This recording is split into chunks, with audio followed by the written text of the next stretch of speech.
Hey, welcome back to the Big Ranch Show. As always, thank you for joining me. If you could, hit that subscribe button down below and let's get right to it.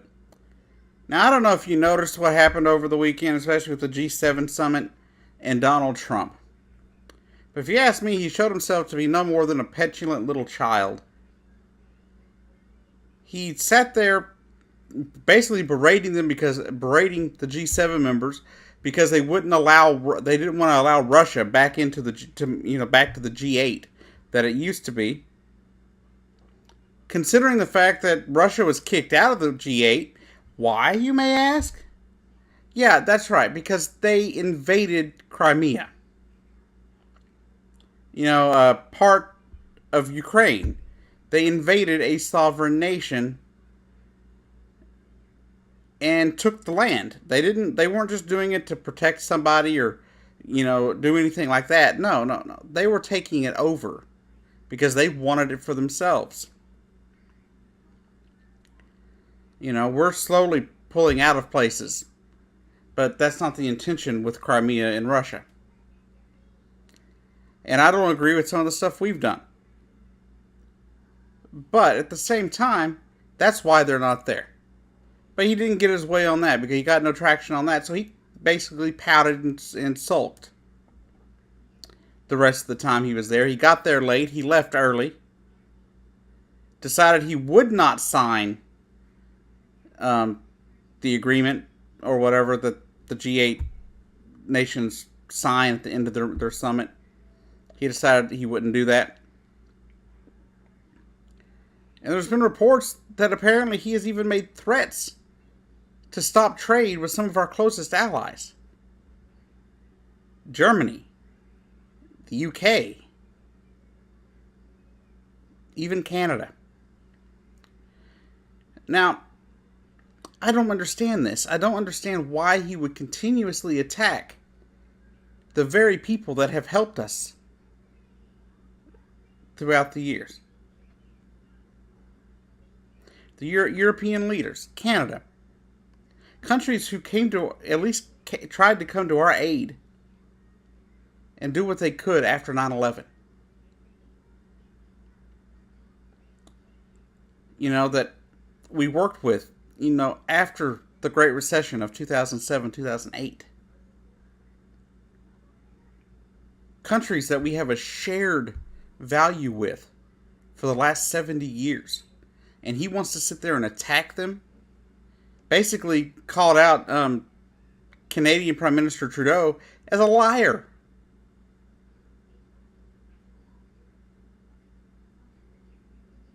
He makes terrible comments.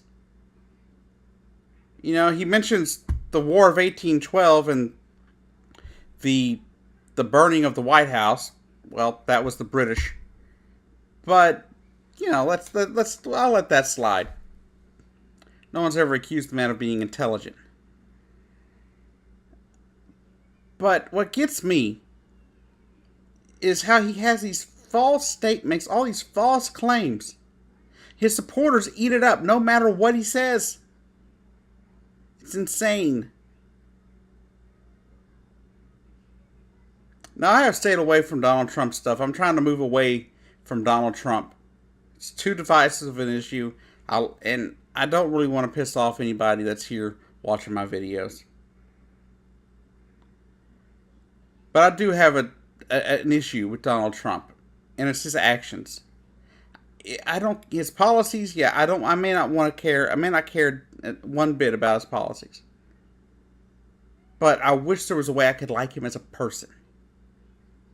George W. Bush, I did not like his policies. His policies were terrible. Some of his policies are what led to that, the U.S. falling apart. But not all. But a lot of his policies were terrible, if you ask me. But at least at the end of the day, George W. Bush was somebody that I thought that at the end of the day I could sit down and have a drink with. Somebody I wouldn't mind talking to. But Donald Trump, I can't even fathom the idea of talking to this man. he's completely lost it. For all the crap I gave George W. Bush and all the things that Barack Obama may have done improperly or wrong, at least he made sense. At least there seemed like there was a method to the madness for both of them. But Donald Trump, he's everywhere. He's all over the dang map. One day, he's like, I don't support the legalization of marijuana. The next day, he's like, I could get behind that. Really? Make up your mind, Mr. President. Now, I'm not like some liberals out there who are going to sit there and say he's not the president, not my president, whatever. Unfortunately, he's my president. Not the president I wanted, but the president we have. And so I try to be respectful. I try. I'm told that I should just give the man some time. Or try to trust him. Or try to believe in what he's doing. But when he pulls these things, like acting like a little child on the world stage, making America a laughingstock, the right claims that the world was laughing at Barack Obama. They weren't. Most of the world were cheering Barack Obama.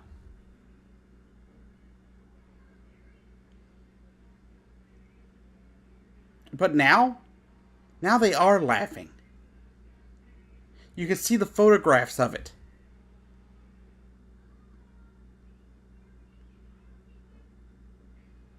It's insane that we've gone from being the leader of the free world to a laughingstock.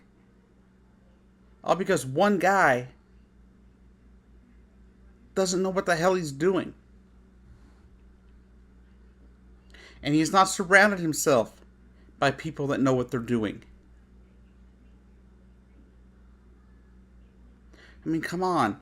He hired that Bolton guy to to work as Secretary of State or something like that. He worked under George W. Bush. He was a terrible person. He was a terrible, terrible person. He's hateful. He's bigoted. Yet Donald Trump hired him.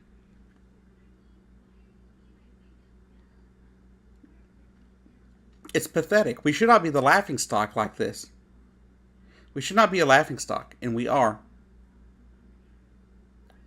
Donald Trump, please change your ways. Please stop being such a little child. You're not a little boy. You're a 70-something-year-old man. Grow up.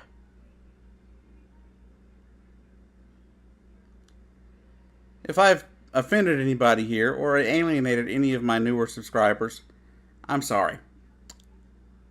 I want to make it very clear there will be some videos you will like, some videos you will not. Some videos you'll agree with, and some videos you'll want to sit here and tell me I'm a dumb son of a bitch that doesn't know what the hell I'm talking about. And that's fine. But please come back for more videos. If you don't like one video, you'll probably like the next one.